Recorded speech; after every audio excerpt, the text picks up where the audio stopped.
ไม่สูงค่าเจิ้งใต้หัวในก็ผู้ใจใจน้ำไหนคะเนาะ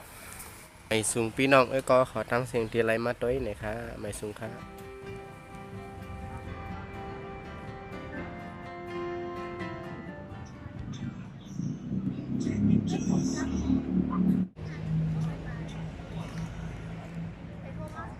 ผู้จัดการที่ต้องการน้ำท่วมมาก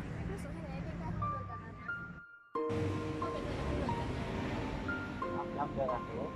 ก็ห้ามย่ำเดือดหนู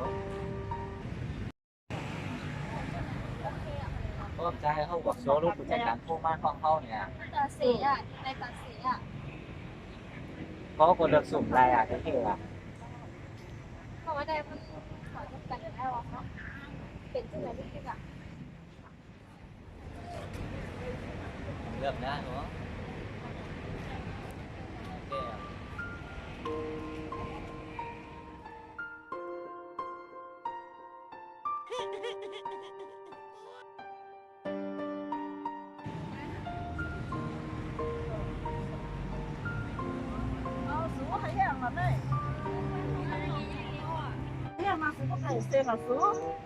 คือเขามันนอกใจห้องอ่ะเขาเป็นแบบนะคือสูงสองคนใจแข็ง ไม่เป็นอะไรตัวก็หนังสูเฮ็ดเจงกันจับมันก่อนนะเขาจะไม่ก็นั้นเขาจะเฮ็ดเจงมาเนี่ยเขาไก่ยางก็นั้นก็เฮ็ดเจงมืดอยู่ต่อมันให้เราก็ลาตีอยู่มันมานะเขาตีกว่าหาสิ2ก็เฮ็ดเจงอยู่มันอีกก่อนนะเขาตีคือกันกันเขาว่าก็นั้นมามากัน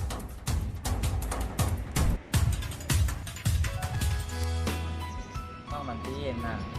เดี๋ยวเฮ็ดแนว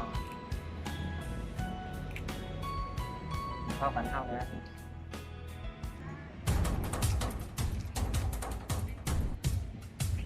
ตอนจบครับอ๋อเป็นราคา ซื้อเข้ามาที่ของพี่ คือของว่าใช้นองค่ะโกง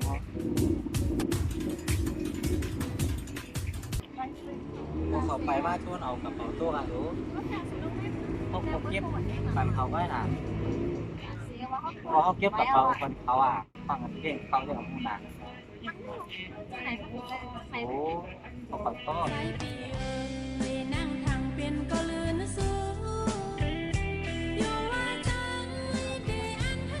คนรู้จักเขาไว้ อ๋อเขาอย่าว่าเป็นเมสุ่มใช่ค่ะ ใจรอเขาถึงหาผู้จักกันเองเขาก็มาลาต่อเขาไว้ อ๋อวันนั้นค่ะ เขาก็แค่อุบเขาเดินก็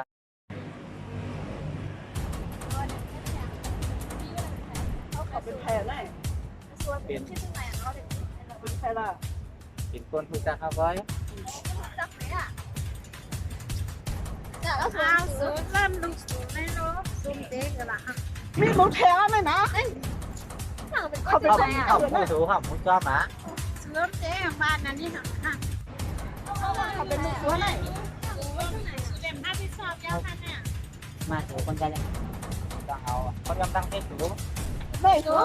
อยากเรียนแบบนี้สูงเห็นอะไรเจ้าไม่ยากกันค่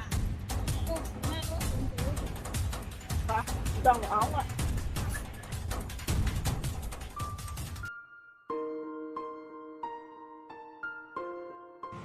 สามเลยทำดีเหมือนเนาะเป็นที่เราไปเข้าว่าอะไรปีอยู่เป็นหางสูงแล้วเสร็จแล้วเตะลูกต่อของมันไหนมันเตะให้เดินมาเคยเห็นเหรอ แม่นะแม่เฮ็ดเอวอ่ะสะใจมันดีนะไอ้นั่นแม่ ก็เม็ดแก่แบบไปเอาไป แฟนแล้วแม่ก็